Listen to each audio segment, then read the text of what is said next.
जय जगन्नाथ जय गुरु समस्त को साष्टांग प्रणाम। हाँ आज्ञा आसतु जाना जगतरनाथ जगन्नाथ महाप्रभुंर सुनावेश वर्ष को केते थर हुए। महाप्रभुंर सुनावेश वर्ष को 5 थर होता है। ता मध्यरु 4टी सुनावेश श्री मंदिर भितर हुंती एवं गोटे सुनावेश मंदिर बाहर महाप्रभु जेतबेले बाहुड़ा एकादशी रे रथ उपरे थांती हरिशयन एकादशी सेतबेले मंदिर बाहर महाप्रभुंर सुनावेश करा जाए।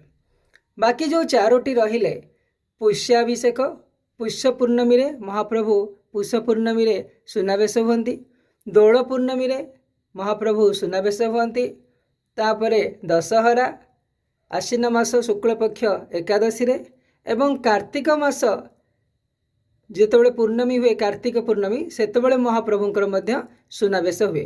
तो यहीपरि 5टी सुनावेश अनुष्ठित होइथान्ते। पंचदश शताब्दी रे जेतबेले राजा कपिलेन्द्र देव बहुत राज्य जय करथिले से 16टी बड़ बड़ शगड़ रे विभिन्न अलंकार एवं हीरा आनिकी महाप्रभु को समर्पण करथिले एवं तांकरी स्मृति रे एही सुनावेश करा जाय थाए। जय जगन्नाथ जय गुरु समस्त को प्रणाम।